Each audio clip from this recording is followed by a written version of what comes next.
Thank you very much, Mebs, and thanks from me to everyone for joining us today as well. I can say that I'm always thrilled to be in one of these sessions. Today, I'm especially pleased because we are breaking new ground. Our recipe today is one that I've had the chance to use IRL in real life many times. This is the very first time to be trying it in the virtual world, and that's exciting. And the recipe is, as Meb said, that collectively we are all the guest speaker. We're all here to share our stories, learn from each other, provide insight to each other.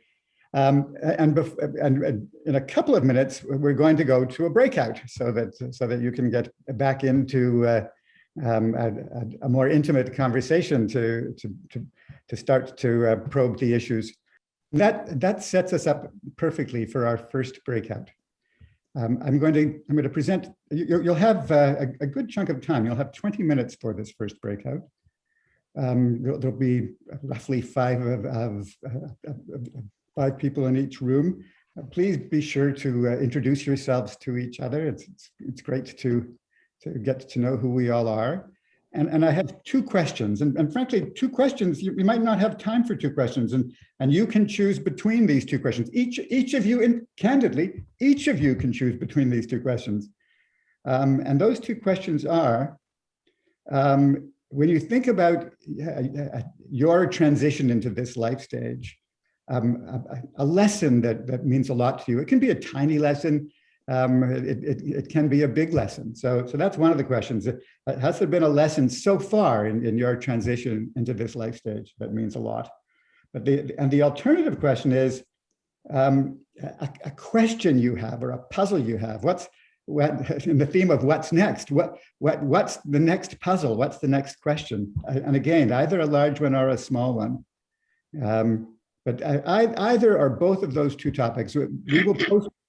I'll post those two questions in your breakout room, so don't worry if you need some clarification on them.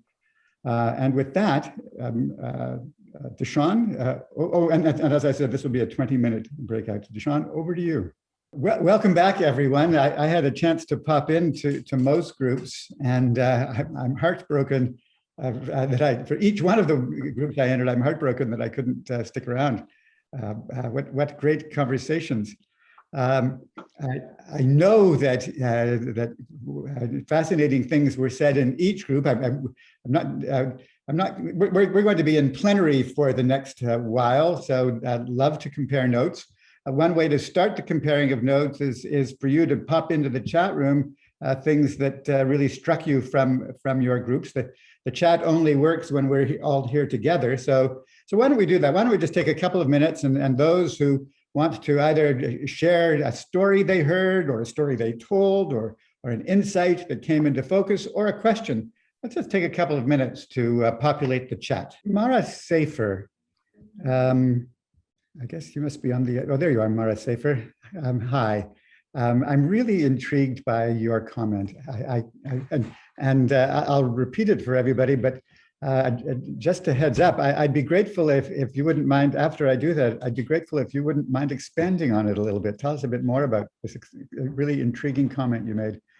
I came in thinking my experience was so different from the majority who might be in the group, but learned we are all starting from a very similar place. That makes my work seem more doable. Can you tell us a bit more about that, please, Mara? Sure. You know, in talking to people in the couple of groups we've already done, a lot of people are at the retirement stage of their careers, having worked in a field or an organization for a number of years or decades. And I was explaining that my work life has been very chaotic. I don't know, a lot of jumping and changing, and even out of the workforce for a number of years, raising kids who aren't really kids anymore, but I feel like I still have to raise them. And coming back and realizing what I had been doing prior to that wasn't really where I wanted to be anymore. But talking to Rick, talking to Larry, talking to all these other people who maybe took a different path, we're all still starting at, who do we want to be in this next stage? How are we going to get there? And what it all came down to, and what I've been learning on my own as well, is that it comes down to storytelling. What story do you want to tell? And so even though I may have taken a different route to get there, we're all still basically trying to tell our stories. What a beautiful way to sum it up. And somebody else spoke about stories. That was Rick Planos. Storytelling is so important, and sometimes it is easier for someone else to see your authentic story. Here's a question for Rick or Mara or for anyone else, and that is, stories can be like a really elusive butterfly. How do we get a net that captures the butterfly without damaging its wings? How do we make sure that we can hold on to these stories and put them to use for ourselves or others?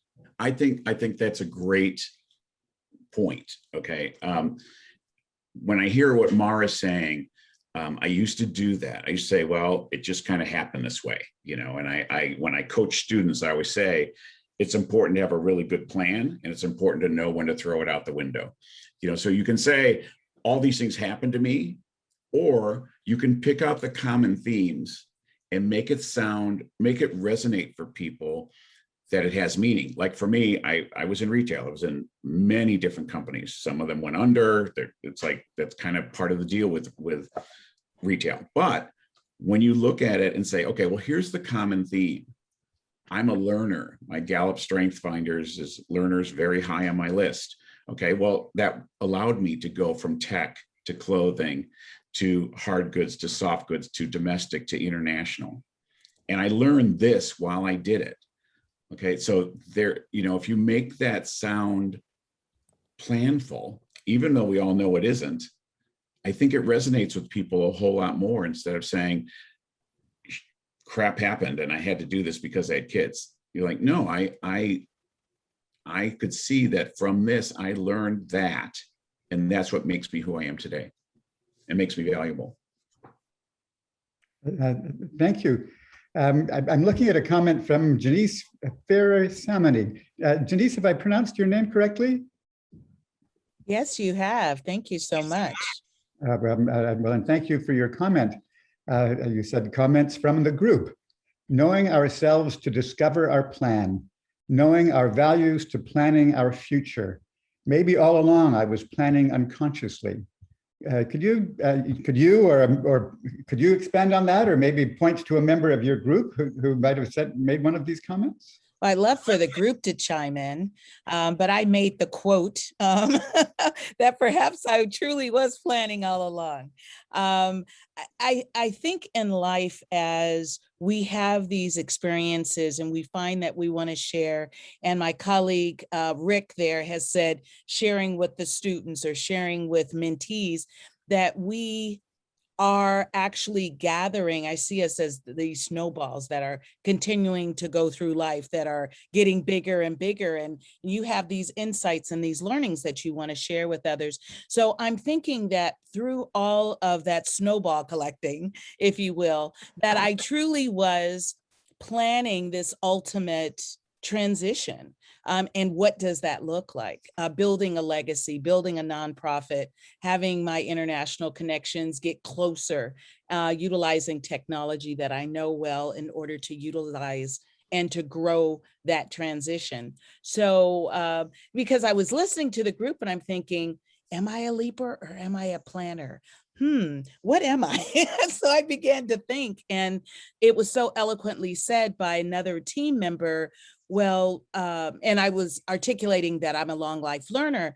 And then another team member said, well, part of my learning was how, and please chime in group, that I was learning about myself and learning that I used my learnings to put me into this next phase. So they journaled, and there were several people on the team, on the group.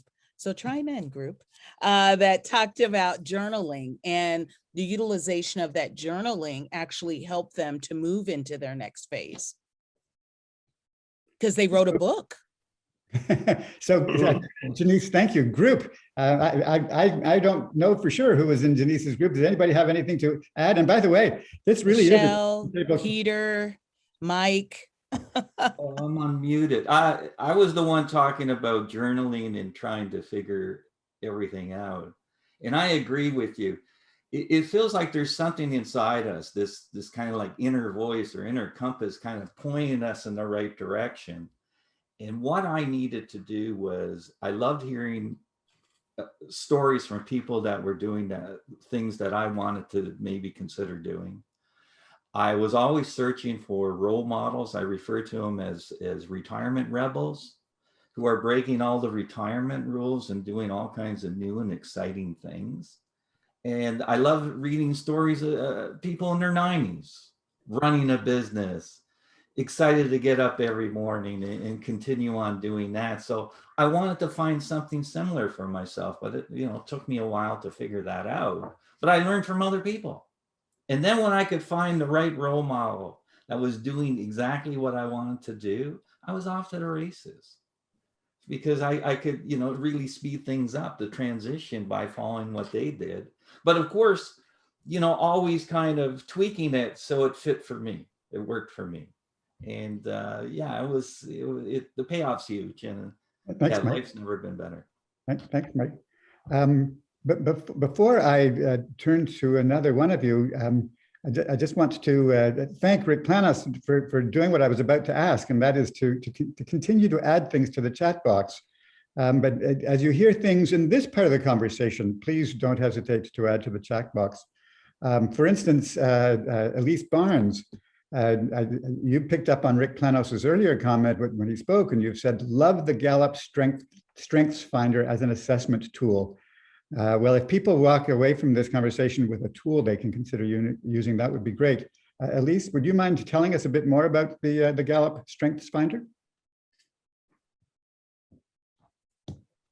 I know that I just exchanged some DM messages with Rick about it as well, but one of the great things about it is that it focuses on the skills that you bring, no matter what your job title is. This is what you bring to the table. And it really focuses on what you do naturally, rather than a lot of other assessment tools that sort of tell you what you're not good at. This one really says, no, this is what you sort of, the way you sort of naturally operate, and you want to polish those skills because that's what you naturally bring to the table, and polish them so well that people will pay you lots of money to do it. But that's kind of how you naturally operate in a professional environment. These are the things that you bring. And I think sometimes what happens is, as we're transitioning, is it's hard for us to define what special things we bring to the table. When I work with a lot of job seekers and career transitioners, and I ask them what their special sauce is, what their superpower is. They are like, I don't know. And so it's like, okay, well, here, this can help you zero in on what your superpower really is. Again, no matter what the job title is. Well, and the other great thing about Gallup is that it's all positive. Okay. And it cuts across job descriptions. So I tell people, especially people my age that I'm coaching, that this is the shorthand you can use with the 25-year-old HR clerk that doesn't know anything about the technical aspect of your job. And it's all positive, and you do it in 45 seconds. You're like, okay, I'm an achiever, a learner, I'm positive, I'm a communicator, and what they call individualization, which is situational leadership. And you have one sentence behind each thing. And to what Mara was saying before, that's how you define yourself. Okay, these 5 things, and they're all positive. It's not like, here's what you're bad at. It's here's what you're good at. It's the best $20 you can spend. It's such a simple test. And I tell you, I got hired twice because the person was a Gallup fiend and fell over when I used those strength finders. It's so simple, but it's great shorthand to explain what you're all about in a positive way. Great, thank you. Vicki Phillips, the role model, I think, works well as it can be because it can be a kind of shorthand in identifying what we want to do and where we want to be.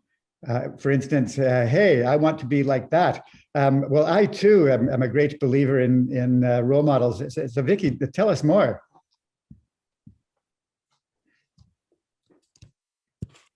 Well, I just think sometimes, as I said, it's a great shorthand because you can't often put into words.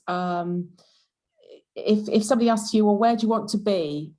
It's difficult to be put on the spot and to know where you want to be. But sometimes you can see what somebody's doing, what somebody's achieved, and that can resonate with you, you know, and that can resonate with you. And you think, well, I want to be like that. So it's just like, I want to do what they're doing. I want to do that kind of role. I want to do that kind of charity work. I want to start that kind of organization. And it can give you an instant shorthand to, that's where I want to be. I'm at A and I want to get to B, there at B, and that's what but then you've just got to figure out how to get from A to B. But yeah, I mean, those can be great because it can resonate with you about, that's the kind of thing I want to do. That's the kind of person I want to be, etc. That's kind of just what I meant. Terrific. Chris Ward, I'm about to read your comment. Stories are so powerful, positively and negatively. Can there also be mythologies we need to guard against? Stories need to be fluid so you don't feel wedded to any outcome. Tell us more. Yeah, so I think the thing about stories is stories are about meaning, aren't they? They're almost the takeaway. That our lives are somehow destined to go somewhere, to be valuable, to add meaning, to add value. And I think sometimes people can sort of accidentally steer themselves towards slightly kind of received wisdoms of what good outcomes would be. And I think sometimes that can get in the way of all the options that you might actually find useful. If I certainly think about my own life, some of my greatest hardships and challenges actually led to better outcomes. Whereas if I'd steered towards things that seemed most exciting or productive or positive, I could have missed really exciting turns on the journey. So I think it's this sort of yearning for meaning can sometimes cause you to go into quite stereotypical places. So Chris, I'm a guy who has spent far too much time thinking about my failures, although like you, that time worrying about failures has produced major breakthroughs. And what the aha that I just took from your comments is that the failure has to become a story before it can become something positive in our life. Does that ring true? Yeah, or indeed, actually, it's just holding on to these things lightly. It's like that lovely old sort of Buddhist saying, isn't it, about the guy who sort of falls off a horse and breaks his leg, and somebody says, "Oh, that's bad luck," and says, "Well, maybe it is, maybe it isn't." And because he was in hospital, his house burnt down and he didn't get burned. But it's that sort of, do you ever know what the repercussion of something actually is? And I just think it's very easy to alight on things as though they're almost these outputs. And I sort of work on the principle that happiness is an input, not an output. And it's sort of just trying to see the world from 90 degrees to the common understanding. I think that can yield more interesting engagement with the people you're with. Thank you, Chris. And Kate Schaefer, I haven't read your whole comment yet, but it started with two of the most beautiful words in the English language. And I'll add a third word. That reminds me about the reality. That reminds me is the key to magic. It's where magic begins. That reminds me about the reality that we all have many stories in our lives, depending on how we frame it. Many stories of our lives, depending on how we frame it. For a powerful take on this, see Danger of a Single Story, a 2009 TED Talk by Chimananda Adichie. Kate, can you expand?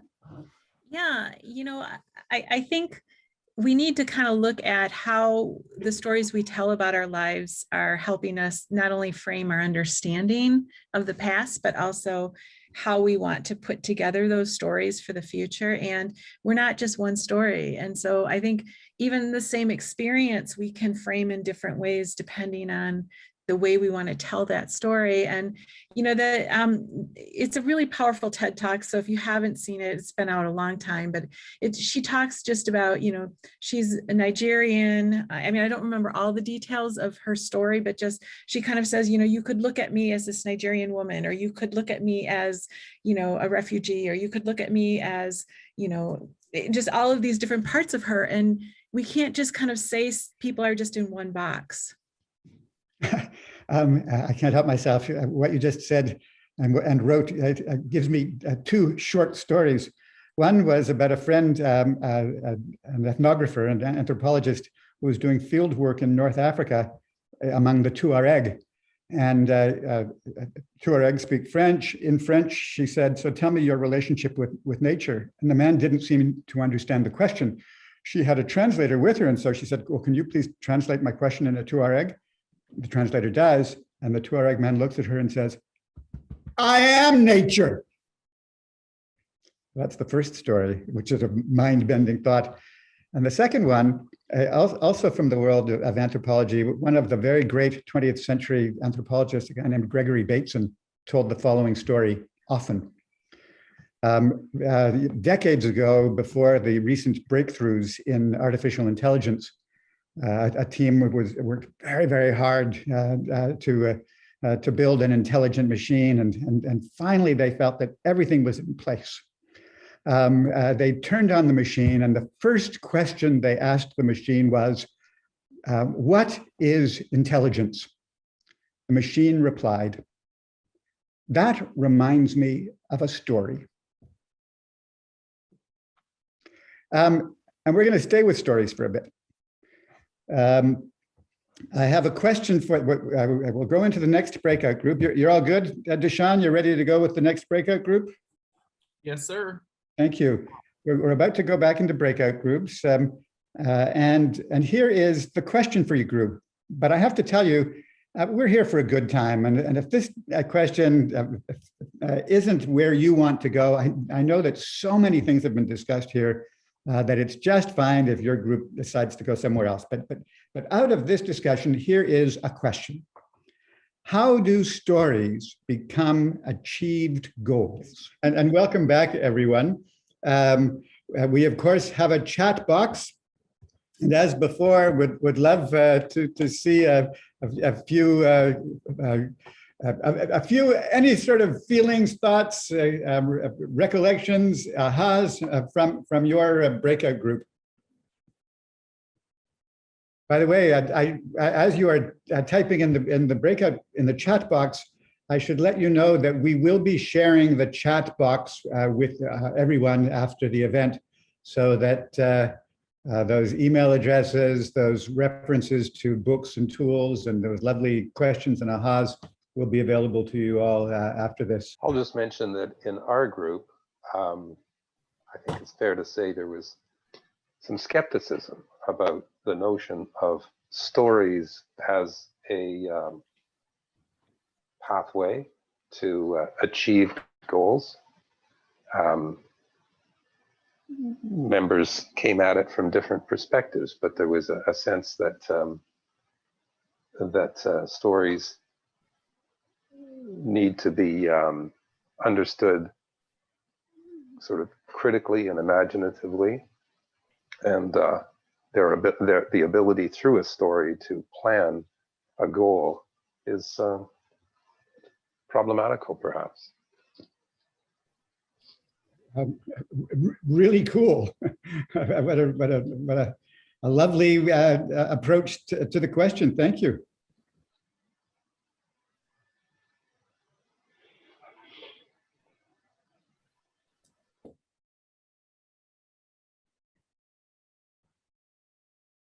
Anybody else have anything that anybody from that group wants to build on that? Anybody else have something that they'd like to just pop into the voice part of our stream already?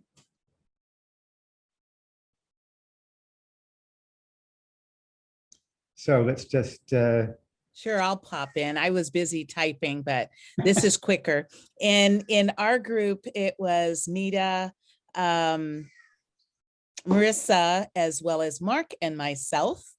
We talked about, gosh, it was amazing. I presented the question as you had presented it to us, Rick, and then gave the deeper dive, which was to actually think about converting these stories into achieved goals. And so we just began just throwing out ideas and concepts and experiences, if you will. One was Mark actually focused on this outward spiral. So this took me, and I said, Mark, elaborate more on that. So he was speaking of as we are maturing, that are, and I use centrifugal circles because I had to visualize it, but the spiral, this outward spiral continues to gravitate outward and upward. So that was very interesting, and to think about our lives in that context, and to build out, and Mark, please elaborate on this, but we're building in our transition as we are outwardly expanding and upwardly maturing. So I thought that was quite fascinating. And then Nita began to talk about her experience in utilizing design thinking in her particular industry, and how she recently took a graduate course and they focused on design thinking in the healthcare industry. And there were various aspects that came to mind, and how some of those learnings she can actually utilize that in this planning of transition. And those were imagining the future, the status quo of what is retirement and what is needed for retirement, and also the the mid-ground transition, which we may actually equate to this retirement. So team, I don't know if you want to add to that or not. Nita, Mark. Color commentary, always welcome. Can I jump in? I love the word design thinking, and I like the term retirement design thinking. And yes. I love the approach that we can take all these pieces and try to fit them together and come up with different prototypes. And then we can test them out to see what's the best one that works for us. And I love the idea that then we can cost it out. We can actually cost it out to the bottom dollar, and then go back to see if we have enough retirement assets to finance that lifestyle. I think there's a process that you can follow that makes an awful lot of sense. Carolyn, I think that you are with us. I wondered if you had any observations about the notion of retirement design thinking.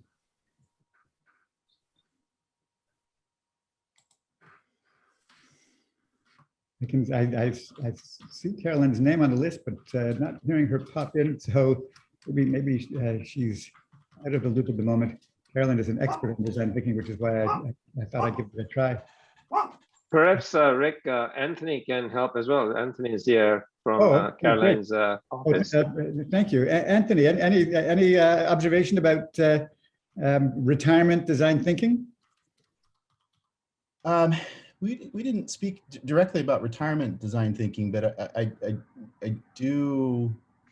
I mean, I would absolutely agree with what Mike said, and I'm glad that he's feeling sort of the how basically this template to experiment, right? This thing that feels like I don't know where else you'd get it. I mean, I'm a design thinking sort of evangelist, so I definitely there's probably other processes out there, but the ability to do something that is lightweight and can allow you to visualize where you want to go, and and to Mike's point, actually put some numbers around it. And I hadn't really thought about, like, here's your retirement next egg, and can you actually execute on the thing that you've sort of visualized. But that's one of from the early conversations that we've had in these groups, that's like, because we are so, we have so much faith in that process, being able to kind of reframe this in a retirement context. I mean, I'm really excited to kind of push forward with that. Actually, I have 2 certifications myself in design thinking. From the D School here at Stanford, I did a postdoc, and then I also did the program at MIT. I completely agree with you, and that's what I was sharing with the group. If we're starting with a point of empathy and understanding this process and the transition itself, you're building out the first steps of design thinking. For those that are not familiar with design thinking, is the identification of empathy. And then the problem is already identified. So that's the second stage, which is the definition. So then you go through the iteration process of bringing like minds together around this central point. Rick, I hope this is okay if I step through the process quickly. Oh, no, this is what the process is supposed to do. This is awesome. This is on mission. Okay, awesome. So we're at the third stage, which is these like minds coming together, centered around this problem or this identified interest. And then you're actually able to build out a prototype. And that's that sweet spot. That's what we've been talking about this morning, is really looking at, do we plan? Do we leap? Do we bring in our story? And, and our group talked about the future story, so then you're building out this prototype, and then you're testing it. You're going out and you're saying, does this work? And to Mike's point, where he's talking about bringing in the financial literacy. I actually even mentioned financial literacy in our group. So you're bringing in that financial literacy, and you're earmarking, and you're identifying, and you're saying, this is where I need to be. And then you're bringing it out for testing and assessment. So thank you so much, Denise. I'm going to move us into one last short breakout. These last breakouts will be 2 or 3 people, and it'll be a short one, about 10 minutes. As I visited from group to group, Valerie Fox mentioned a book that is worth looking at. It's called The One Thing. Zeroing in on the one thing is a powerful tool, is the main thesis of the book. So here's the question and so thank you, Valerie, for introducing me and us to that. Here is the one question for this last short breakout of 2 or 3 people, and that is, what is the one thing you are going to take away from today's conversation? Terrific. Thank you, Margot. Welcome back, everyone. We just have a few minutes left, just enough time for me to thank all of you for being with us today. Our goal has been for you to meet or see again some like-minded people, or some people with similar experiences, and ideally to get a pinch of inspiration or a clue or a resource, something that you can use when you leave. And we hope that you have achieved that today. And with that, Mebs, I'm going to turn it over to you for the last word. And you are on mute, Mebs. Still on, Mebs, you're still on mute. I'm going to unmute myself. Thank you for reminding me. I was trying to avoid the clanking going on behind the scenes here. But anyway, first of all, what can I say? We could have spent another hour and still kept on talking. So first of all, thank you so much for joining us this morning or afternoon, as Helen and your team in the UK is. It's probably tea time now, isn't it? Or is it dinner time? Well, the good news is the soccer is over, so at least nobody's rushing to watch anything. Wimbledon is over, European Cup is over. But now, seriously, thank you so much for joining us. I think the stories that I heard in the 2 breakouts that I participated in were just amazing. And as I often say to my team, we now understand the need out there. I think as an organization, we need to figure out what are we going to build to help transitioners across the globe to kind of go through this phase of life. And this is where collaboration is going to be so key. And colleagues like the ones at Circle Square and elsewhere have done some amazing work. And we hope to work with them to bring some meaningful opportunities to our transitional community. I would also like to sort of make sure that you enjoyed it and are taking away a gem or 2 along the way. And these events are kind of are part of our community building efforts, and we're now reaching a global community, which is wonderful. And again, thanking organizations like Circle Square and others. We have another 2 sessions planned one for the Asia and Australia group, which will happen at 8 o'clock at night our time, but it'll be morning in Singapore and Sydney. And then another one for Europe and Africa. And there's some really interesting stuff happening with transitioners in Africa. So we have to learn from it. And at the end of the day, I think our role at What's Next is to really be developing this community-based ecosystem that hopefully will provide you access to curated and integrated tools and resources for self-discovery, which we heard a lot about, that we don't give ourselves permission, Elise, as you said, to do that. And I think we need to have a phase in this continuum for self-discovery and self-reflection, and giving ourselves time to explore and experiment. And hopefully, once we've written our own playbooks, which will be very individual and very personal, and they will evolve over the next phase of our life, to connect our community to opportunities, whether it be for flexible work, for giving back, lifelong learning, all potential elements of a playbook. So please stay connected, and I hope it's okay for you all to share your emails, which you have on the chat. I'm also very proud to say that we have now launched our website, which, having spent almost 20 years in communications and advertising, it was a classic shoe, the shoemaker didn't have his kids' shoes done first issue. It's taken a year and a half to get the website going, but it's up there at www.whatsnext50.com. Please visit us. And thank you, Rick, for an amazing session, as you always do. And I want to thank my team, including our two talented interns, Janani and Iris, who have joined us today. And I hope in your 20s, you will start planning for your midlife transitions at 60. So this is a wonderful opportunity for you to hear some of the perspectives. Deshaun, what can I say? Always sleep well at night, knowing that you're going to be taking care of the Zoom mechanics. And as always, we will stay on for as long as we want. The official event ends now, but we'll be open if you want to talk some more, ask questions, or just stick around. So thank you again, and look forward to seeing you at the next event. Bye for now.